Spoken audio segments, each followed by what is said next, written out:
Bonjour, je m'appelle Germain Drouin et je vous souhaite la bienvenue à une autre émission de la série 50 ans et après. Alors aujourd'hui, j'ai le plaisir de recevoir M. Robert Jutras, un entrepreneur bien connu de Baie-du-Fèvre. Bonjour, M. Jutras. Bonjour, M. Drouin, ça va bien, vous? Ça va très bien. Toujours en forme, là? Oui, ouais. malgré le froid un peu qui commence à s'installer, puis les petits maux de gorge qui rentrent de temps en temps, la santé est bonne, on ne s'en inquiète pas. Mais ça, c'est l'âge, il ne faut pas s'en faire avec ça. Oui, l'âge a des bons côtés, pas seulement des mauvais côtés. Oui, c'est ça. C'est bon. Alors, M. Jutras, je vous ai invité parce que vous avez eu une carrière d'entrepreneur qu'on peut qualifier d'exceptionnelle. Et je voulais essayer de mieux vous connaître, comprendre d'où vous venez, puis qu'est-ce qui vous a amené à faire le métier que vous avez fait. Alors, dans un premier temps, vous êtes né à quel endroit? Moi, je viens de La Visitation. La Visitation? Oui, j'ai été élevé à La Visitation. J'ai été allé à l'école à La Visitation. OK. Donc, vos parents étaient de La Visitation, c'est ça? Oui, mes parents, bien, mon père était de La Visitation, ma mère était de Baie-du-Fèvre. OK. Alors, quand vous étiez jeune, donc, dans votre famille, il y avait combien d'enfants? Vos parents avaient combien d'enfants? Nous autres, on était 6 chez nous. 6 enfants? C'est ça. OK. Ouais. Et vous avez fait votre école primaire à La Visitation? Oui, moi, j'ai fait mon école primaire à La Visitation. À l'époque, nous autres, là, à mon époque, c'était l'école Durand. On allait à l'école Durand à pied. Tu sais, il n'y avait pas d'autobus, là, nous autres. Exactement, il fallait marcher jusqu'à l'école. Il fallait marcher à l'école Durand. Puis, Est-ce que vous veniez manger à la maison le midi dans ce temps-là? Moi, je venais manger à la maison. J'étais quand même pas loin. Pas tout à fait un bill. C'était pas si loin que ça. Vous pouviez revenir à la maison? Oui, c'est ça. OK. Puis vous avez été à l'école, donc c'est l'école Durand. Ça veut dire que souvent, il y avait peut-être plus qu'une classe. Il y avait 7 classes. 7 classes dans la même école. Avec la même institutrice, peut-être, c'est ça? Oui, c'est ça. Dans l'époque, ça s'appelait de maîtresse. Oui, la maîtresse d'école. Oui, c'est ça. Il y avait 7 classes. Là, OK. Non, et donc, oui, allez-y. Moi, j'ai été là la première année, deuxième année. J'ai été là jusqu'à ma 4e année, 5e année, parce qu'après ça, 4e année, parce qu'après ça, il y a eu l'école est fermée, puis ça a été au village. OK. Une école à La Visitation au village, là. Comment c'était à l'école? Est-ce que vous aimiez ça, l'école? Est-ce que... Mais moi, j'aimais l'école, mais j'avais beaucoup de difficultés à apprendre, ces choses-là. Mais le vendredi, il y avait toujours des travaux manuels. Dans les travaux manuels, ça, j'arrivais le premier dans ma classe dans les travaux manuels. Mais s'il était question, par exemple, d'études ou surtout les dictées, ces affaires-là, là, j'étais vraiment pas bon. J'étais vraiment pas bon. Ça, à l'époque, on avait des classes, le premier, deuxième, troisième, là, tu sais. Mais moi, j'étais toujours à queue, puis je me faisais dire continuellement que... Peut-être, tu sais, qu'à l'époque, la pédagogie, le matériel pédagogique n'était pas adapté aux besoins de tous les élèves. Là, il y avait comme 6 ou 7 classes dans la même classe. La maîtresse d'école, comme on dit, ça y en faisait beaucoup à s'occuper. Hein? Puis il n'y avait pas le temps, comme on a aujourd'hui, de s'occuper, mettons, des besoins puis des caractéristiques de chacun des élèves. C'est peut-être pour ça que finalement, vous n'avez pas arrivé, vous n'avez pas vraiment accroché à l'enseignement. J'arrivais pas à suivre les autres. Les autres étaient trop vite pour moi, puis j'avais de la difficulté à retenir. Puis j'ai travaillé énormément à l'école, mais j'étais pas bon. J'avais de la difficulté à retenir les choses, j'allais mieux en mathématiques que j'allais en français. Ça, j'étais pas bon. Vraiment pas bon. Puis vous aimiez... Oui, j'aimais mieux le travail manuel. Mais après ça, quand l'école est fermée, on s'en était à l'école du village. Là. Et puis là, il y avait moins de monde dans chaque classe. Oui. Mais c'était plus sévère que l'école de notre rang. Le vendredi, c'était les dictées qu'on avait. Il n'y avait plus de travail manuel, c'était des dictées. Et puis ça, je passais jamais je passais.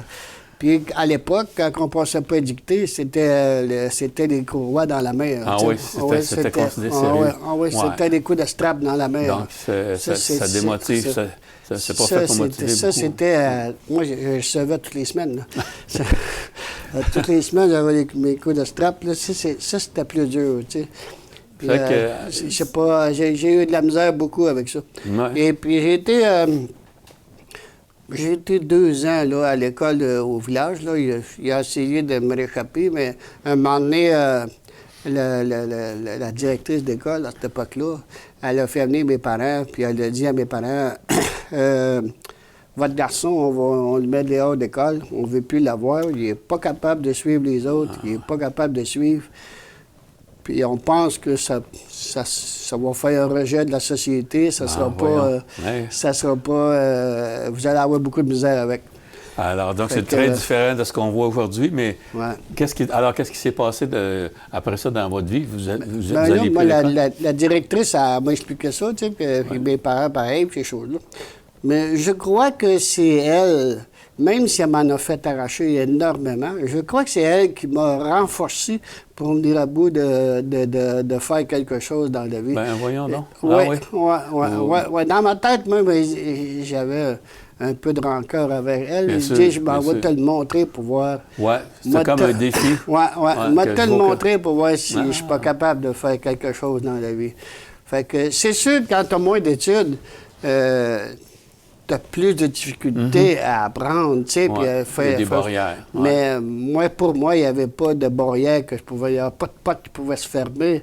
J'étais fonceur, débrouillard, tu sais, puis jamais je m'arrêtais. Tout jeune, là, mon père me demandait, bon, qu'est-ce que tu veux faire dans la vie? J'ai dit, moi, un jour, je vais avoir ma business, je vais avoir mes employés, ces choses-là.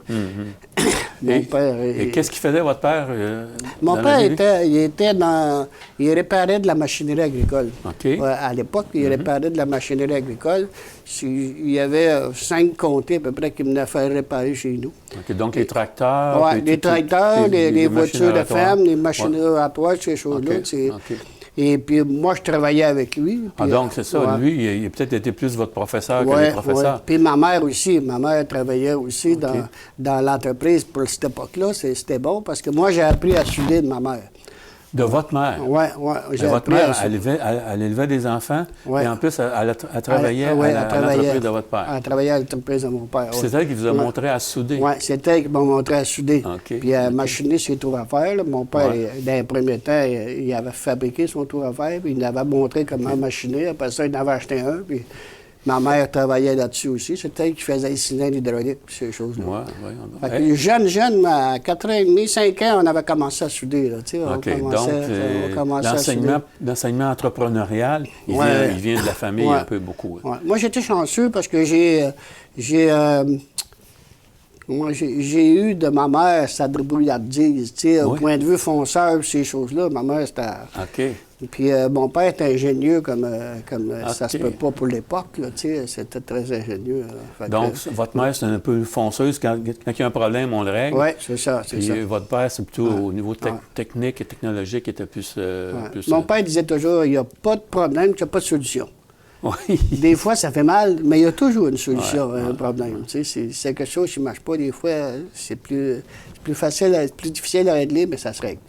Et son entreprise, l'entreprise familiale, est-ce que ça allait bien? Est-ce que les affaires étaient bonnes pour votre père? À l'époque, c'était pas gros. Là, c'était pas gros. Ça suffisait pour faire vivre la famille, ces choses-là. Mais pas pour prendre, pour faire une industrie dont on n'était pas de cette époque-là. Et donc, vos frères et sœurs étaient impliqués aussi dans l'entreprise de la famille? Ou non, pas tellement, mais mes sœurs, la plus vieille était moi à l'école, mais les autres ont été à l'école, ils sont assez... les autres, ils débrouillaient mieux que moi, ça se débrouillait, puis ces choses-là. Mon frère était bon aussi manuellement, là.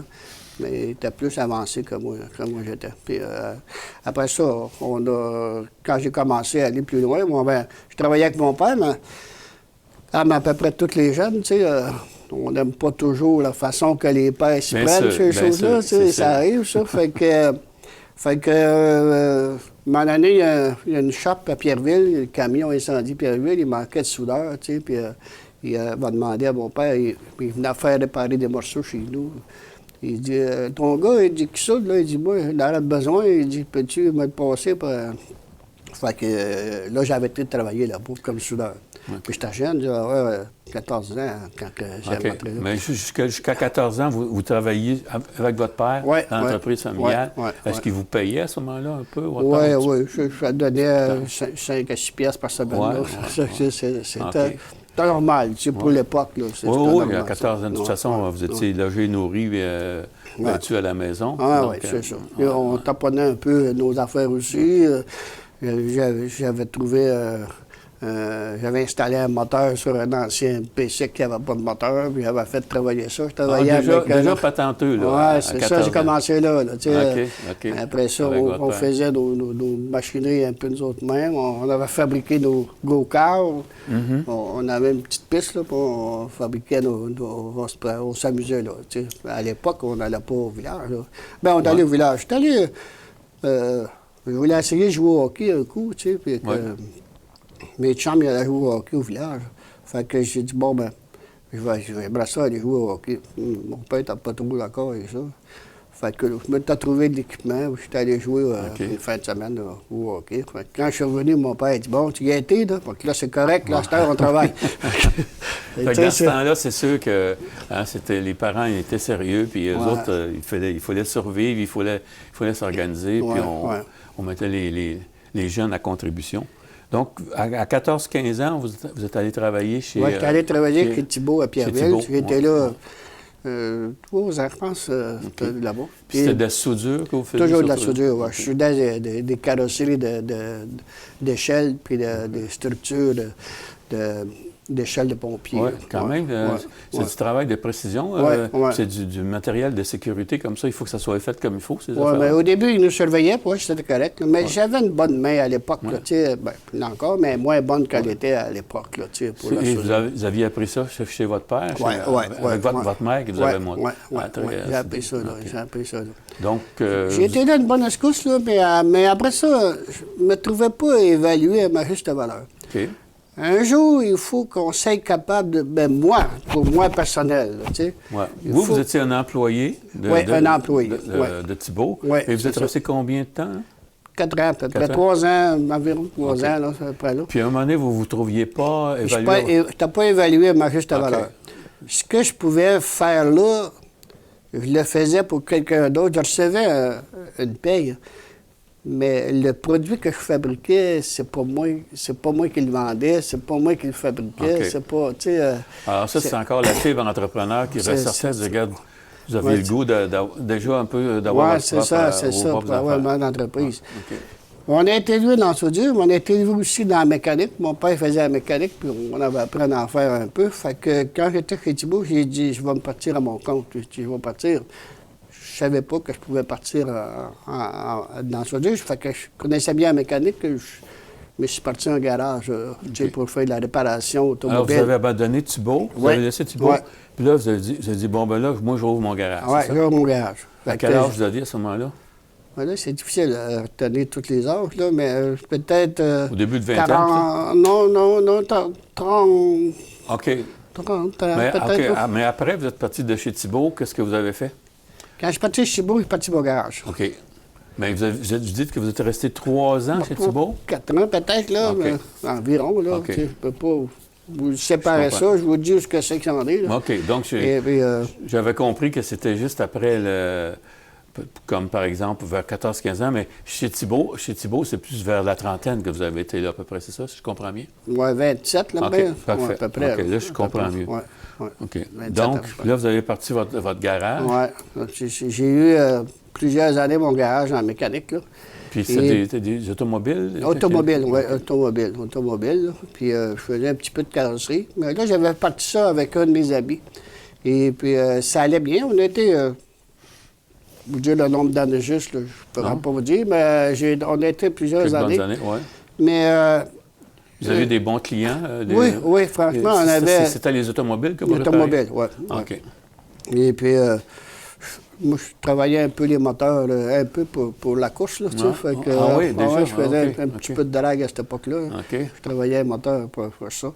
Mais je n'étais pas à l'aise à 100% dans ça. Qu'est-ce qui vous mettait mal à l'aise? Mes aptitudes, ils étaient plus dans le métal.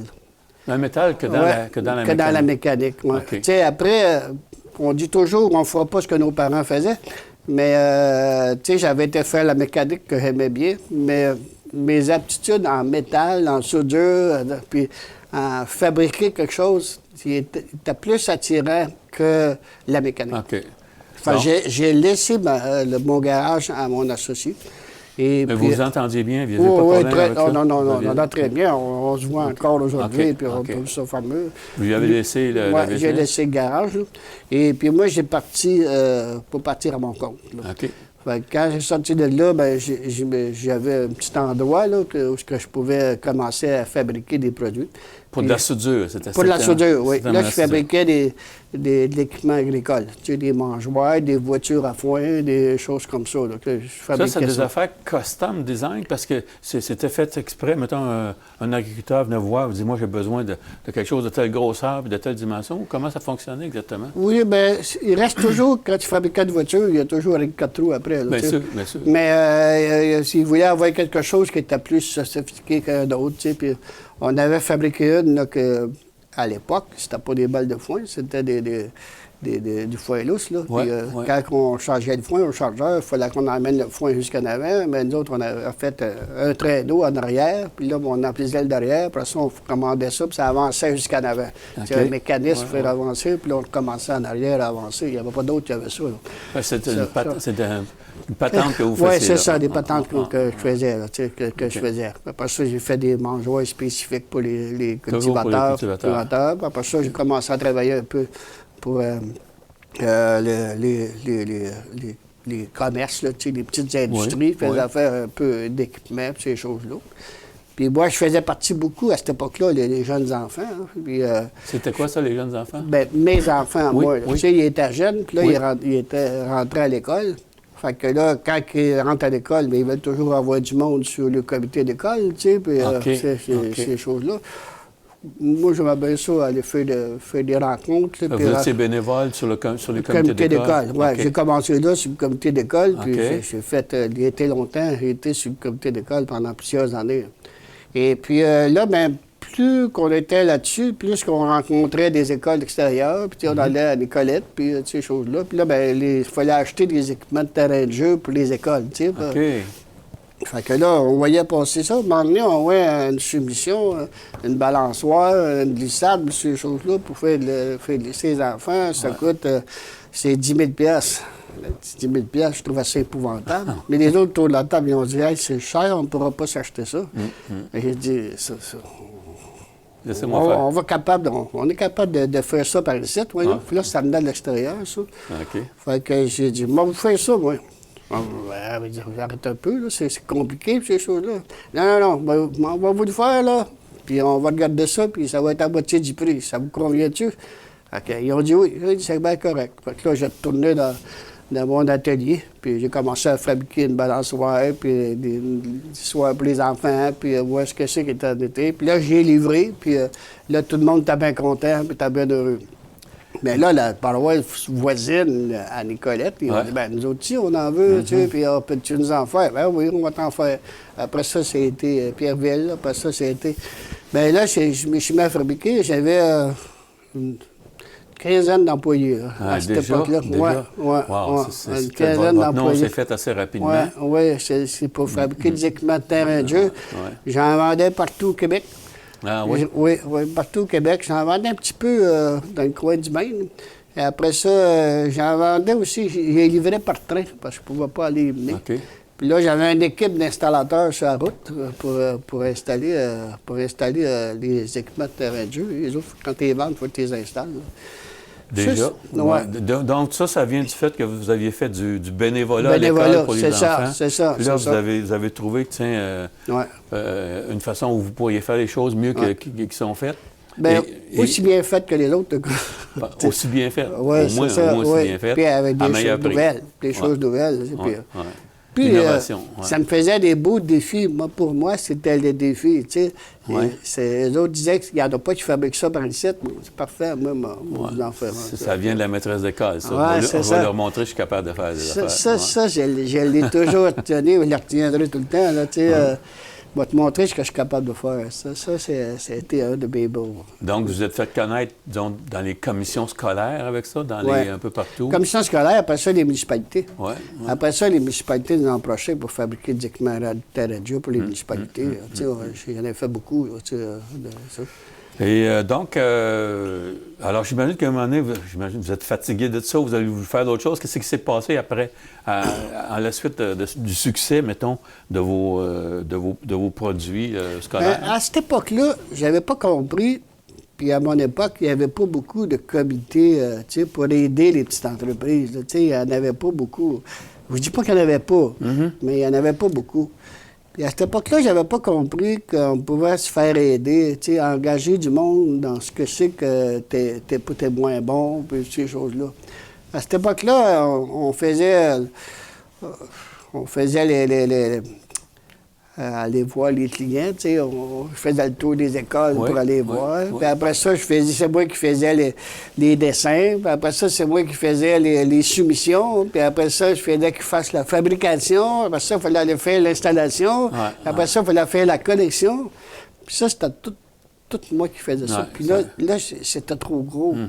J'avais des employés à Montréal, on installait, sur l'île de Montréal, où il y a le casino à Montréal, là, sur l'île, il installait des jeux pour les enfants. Non, j'avais des employés qui étaient partout, là. Puis là, le gars, il dit, on a fini à 5 heures. Curieux, ça va passer à 3 heures. Puis, d'accord. Donc, la gestion, c'est des problèmes. Oui, la gestion, j'ai pas été formé pour ça, puis je comprenais pas les compétences de tout ça, puis c'était trop un peu pour moi. C'était rendu trop gros, ça. Ça vous a amené à réfléchir, puis qu'est-ce qui en est suivi à suite de un de mes employés avec qui travaillait pour moi, il connaissait un monsieur que lui, il cherchait une entreprise, un produit à fabriquer pour ces choses-là. Fait qu'il l'a emmené chez nous, puis il dit, moi, je serais intéressé d'acheter ta ligne de production d'équipements de terrain de jeu, ces choses-là. Fait que, pourquoi pas, moi, je vais faire autre chose. C'était trop compliqué. Il dit, moi, je suis à l'aise là-dedans, puis je suis capable de faire ça. Bon, j'ai dit, c'est bien correct. Fait qu'on s'est entendu sur un prix. Il a travaillé pour moi ensemble. On a travaillé ensemble pendant 6 mois de temps, puis j'apprenne comment ça marchait. Après ça, il a amené ça chez eux. Et puis là, lui, il a continué à produire. Il produit encore à l'heure actuelle. Il vend partout, il vend même jusqu'au Japon. Puis c'est pas loin, c'est un gars gentil, Atelier Goéland, gentil. Là. Atelier? Goéland, gentil. Oui, c'est ça. Bon, mais ça, c'est parti de chez nous, ça. Ah oui? Oui.